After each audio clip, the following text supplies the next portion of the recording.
YouTube netizens, hello, welcome back to the studio and welcome back to another video. Okay, when I got to Thailand, I knew the major things. I knew where I was gonna live, I knew how much money I was gonna need, but the simple stuff, like knowing which apps I should probably have on my phone, you guessed it, no I did not.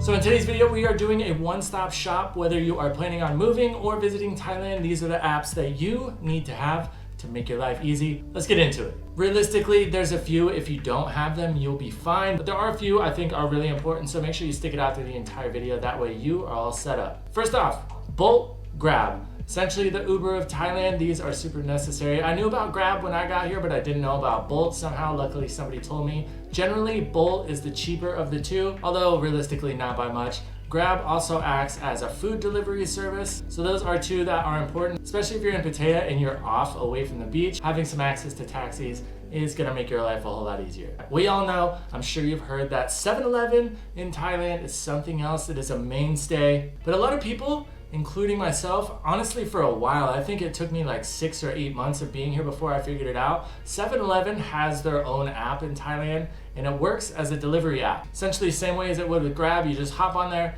pick all your stuff, make a basket, and they will deliver it to your condo. One thing to note, if you don't speak Thai, if they are missing something that you order, they're gonna try to call you and ask what you want instead. Generally, if they can't figure out what you want instead, they will just cancel it, which is no big deal. And at the same time, a lot of Thais that work at 7-Eleven do have a decent amount of English. Side note, in that realm, 7-Eleven coffee is super slept on. Okay, now getting into the more serious stuff, of course, when you come here, you're gonna need to transfer money, you're gonna need to make sure your money is secure, all that stuff. So True Wallet, SBC Easy, and AIS MPay, I think. So those three all have to do with money. True Wallet is essentially gonna be set up to where you can get the best exchange rates, you can move stuff around without getting dinged with fees every single time. And SCB as well as AIS, they kind of function like Venmo or Cash App. When you're out and about in Thailand, if you've never been before, you'll see these QR codes everywhere, even street vendors, things like that. And if you have money or you have your bank linked to those apps, you can scan those codes,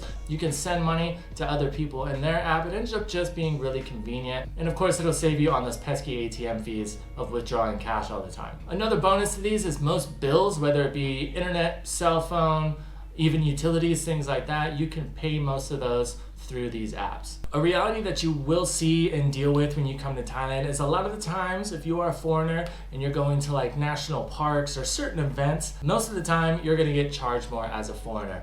But if you check out the Klook app, I forget who put me onto this, but I've been using it the entire time I've been in Thailand. There's all kinds of discounts, coupons for all kinds of events, national parks, movies, you name it, it's on there.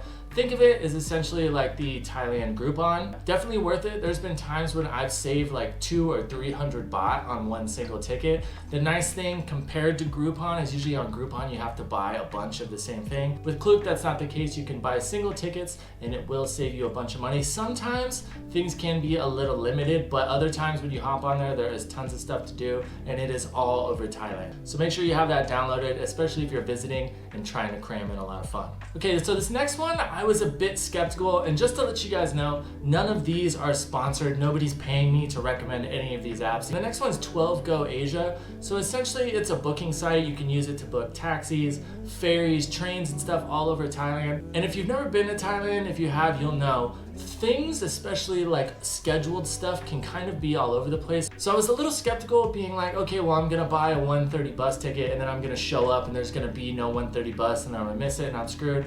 From what I've seen, I have only used it a few times. Everything does line up pretty well. If you are using it, what I recommend and what I would do is go onto the 12Go app, look at the times and then see, you know, which bus route or which train it is, and then go to their website and just make sure they line up. You know, if 12Go's selling tickets at every half hour and every bus leaves at every half hour, it's a safe bet that it'll probably be all right. But this app is really nice and convenient, just having everything in one spot. The only thing is of course you are paying for a little more convenience. So if you do just go directly to those sites, you can save a little bit of money, but in all reality, not too much at the end of the day.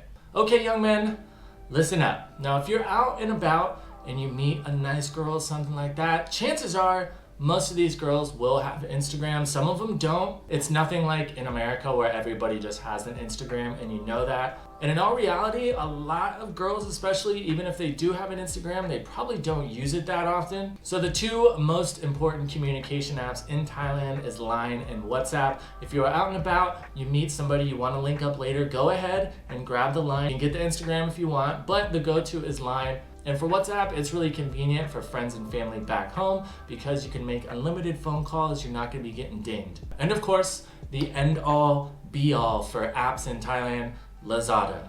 You guys probably already know the deal. It's essentially the Thailand Amazon. You name it, it is on there. And if you think things are cheap when you are walking around Thailand, go ahead and just hop on Lazada and it will blow your mind. I have spent more money than I'm proud to admit. Super convenient, especially if you are planning on living here. You know, when you move into a new place and you need all those random little things for your house. The only negative I would say is a lot of the times the products are coming from China, so they just take a while to get here. Quality is, well, you get what you pay for. But besides that, I'm a big Lazada fanboy through and through. If you have some essential Thailand apps that I failed to mention, feel free to drop them down in the comments below so you can share with everybody else. I'm sure there are a few that I am missing. I also want to give a major shout out to everybody that bought one of the new t-shirt designs. If you haven't seen them yet, they will be linked in the store below. Major shout out to you guys. We sold way more than I honestly thought we would in that first stint. So thank you very much for that.